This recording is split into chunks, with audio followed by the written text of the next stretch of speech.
Hello and welcome to Backstage Buzz, where you get a behind-the-scenes look at upcoming shows and first-hand insight from the people that make it all happen. Today, my guest is Gus Menary, the new artistic director of Buffalo Theater Ensemble. Welcome, Gus. Thank you for having me. Very nice to be here. We're so glad you're here. Yeah. So, Gus, you worked at Jackalope Theater Company. Mm-hmm. You're no stranger to the Chicago area. Can you give everybody a little bit of background on some of the highlights? Sure. Well, I went to school here in Chicago at Columbia College, and my mentor was a gentleman named Sheldon Patinkin, who I came to school to study under. And after graduating, me and a group of friends started a theater company called Jackalope, which still is running in Chicago.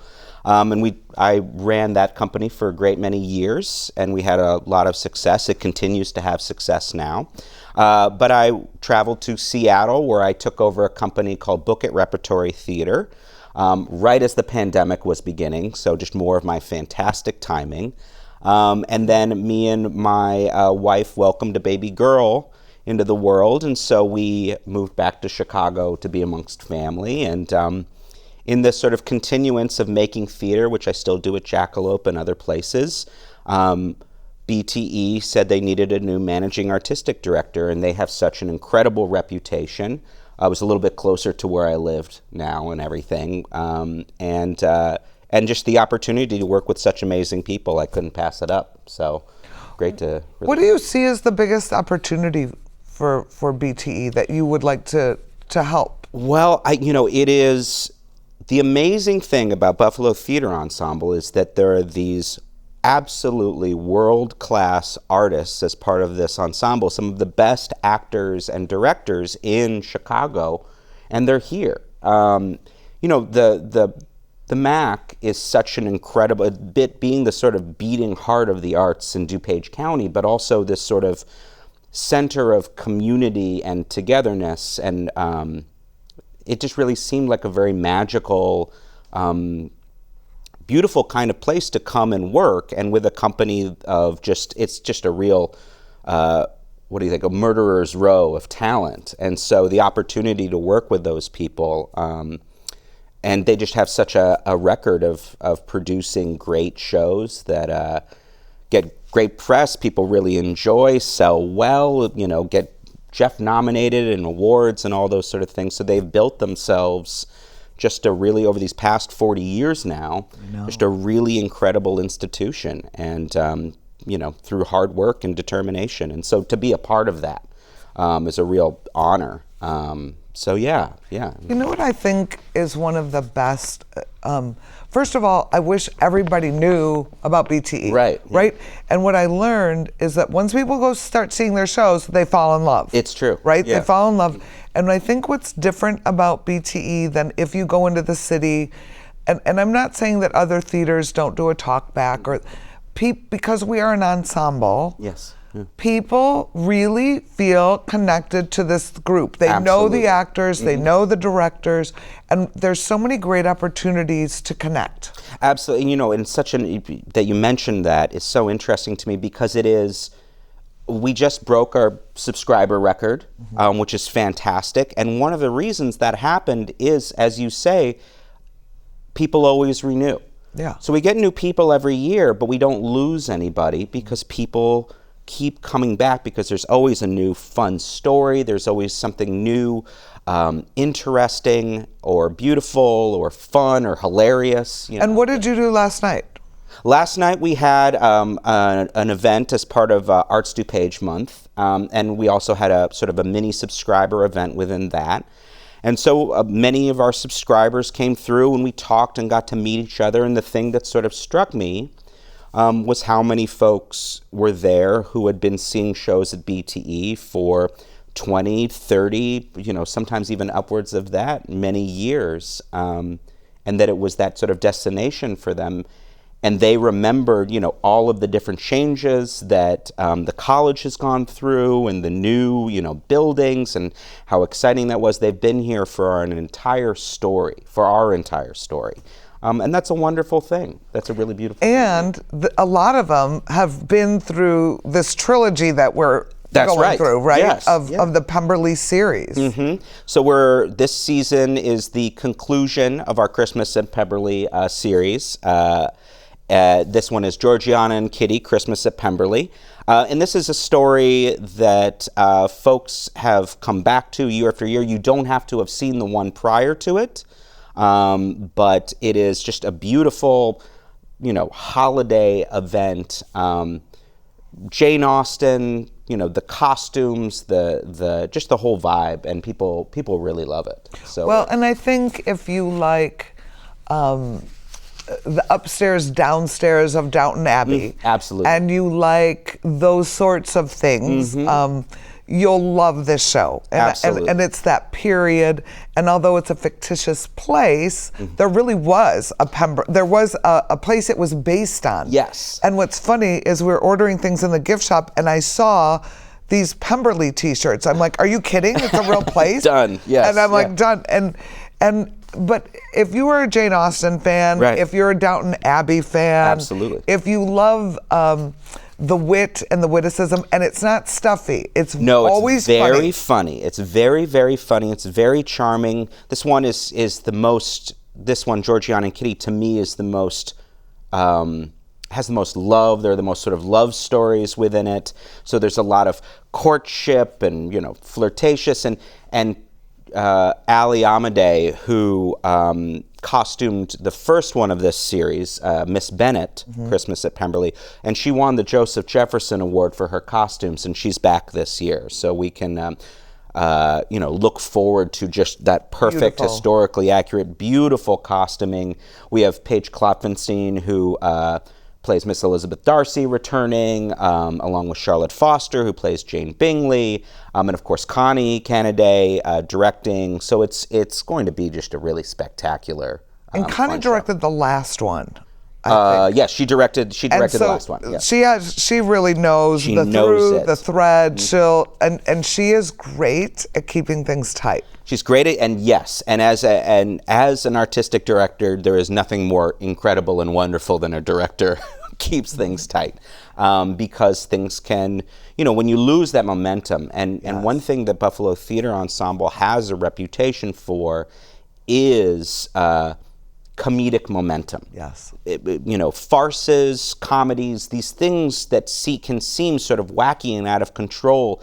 In order for it to be that way, they must be tightly controlled and coordinated and rehearsed and blocked and thought about.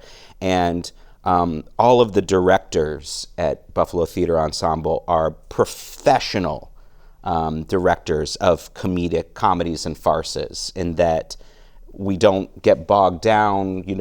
That is another thing that Buffalo Theater Ensemble is known for. Very good at. You are not going to be bored at the plays. This is something that you will enjoy top to bottom, front to back. So, yeah, we're very excited. And if you subscribe, it's nice because you get invited to sort of behind the scenes things, right? So would they get invited to Christmas at Pemberley, a talk or a Yes, there are talk? special subscriber nights, I believe, for Georgiana and Kitty, Christmas at Pemberley. There will be an interview with the director, as well as both, I believe, Georgiana and Kitty. We had a subscriber event last night just to sort of get to know folks and talk to folks. So you also get a special newsletter and everything with more behind the scenes information. And it's just a really great sort of opportunity to sort of see how the sausage gets made a little bit. So we have, and as Diana pointed out, once you become a subscriber, the proof is in the pudding. You will be with us for the long haul. It's also a great way to guarantee tickets, because we know that Christmas at Pemberley sells out every year, and we get to the end of that run, and there are people who really want to see it and are unable to, or maybe they're able to get one ticket or two tickets and they want to bring the family. So getting your subscription is the only way to guarantee that. Yeah. Gus, for Christmas at Pemberley, what's kind of nice about this show is it's not just for lifetime women. No. You can bring younger people too. Absolutely. Right? There is not. You don't have to have read Pride and Prejudice, although that helps. This is something that young folk we've found really to enjoy. There is something intergenerational that is happening when people come to see these shows. There's a shared moment that sort of happens. And so we've seen and heard, especially last night from our subscribers, wonderful stories about bringing grandkids, bringing their daughter or son to see the shows. And yeah, it's just been a really beautiful thing. And I love, because I love the old classics of the holidays. Sure. I love them. Me too. But it's nice to see something different, right? That gets you in the spirit, but it's not the same old. Right. Like, how many times can we see A Christmas Carol? I mean, well, as we know, old, but it's sometimes fun to see something new. I think, and this is such an interesting sort of thing, because this is a story a lot of people know. This is a time period that a lot of people love and feel comfortable with and really enjoy and can slip into like a warm bath. But it is, a new incarnation of how we can view Pemberley and how we can view the Darcys or the daughters. Georgiana and Kitty, sort of lose a lot of the spotlight when you read Pride and Prejudice, and this is that section that really sort of brings them out from the shadows and focuses on their friendship and their growing up and making choices and really coming into their own in a great way. So it's elucidating for people who are even, very familiar with the Austen. But you don't need to have read the book. You don't need to have seen the previous plays. You don't need to be that familiar to enjoy it, understand it. You'll understand. Yeah. It stands on its own. Absolutely. And it's a really fantastic play, for that reason. But. So Gus, and I don't mean to put you on the spot, but out of curiosity, what do you see for BTE in the future? Like, what's your greatest hope or dream? Like, what do you want your legacy to be? Well, my hope is that it is a continuance of the legacy of Connie Kanaday and Amelia Barrett and the folks who came before and the ensemble who have built this thing, because one of the reasons I came to BTE is because it has that relationship, it has that upwards momentum.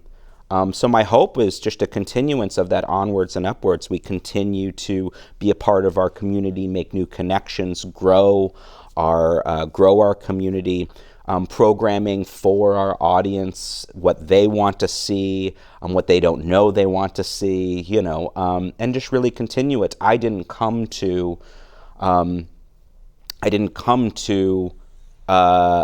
change things, because what BTE is doing is great. Yeah, and it's working, and it is something that people really seem to connect to. So I want to lift up that legacy instead of, okay, now we just do German avant-garde, or something like that. I want. I don't want to mess with what works. And I think that's so nice, because I think that's, but everybody leaves their mark or their brand or their.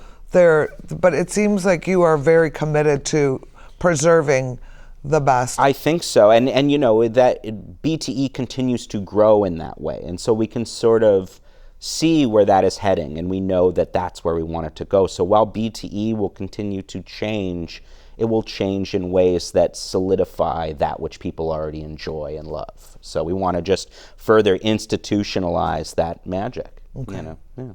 Gus, thank you for being here today. My pleasure. Thank you for your commitment to BTE. We look forward to your first season, and we wish you all the best. Thank you very much. The upcoming season of Buffalo Theater Ensemble kicks off with Georgiana and Kitty, Christmas at Pemberley on November 20th, running through December 21st. Then Unnecessary Farce opens January 29th through March 1st, 2026. And the season closes with Birthday Candles from May 7th through June 7th. Now, for more information on any of the Buffalo Theater Ensemble shows, you can visit btechicago.com, and for tickets, visit atthemac.org. We look forward to seeing you at the theater and next time on Backstage Buzz.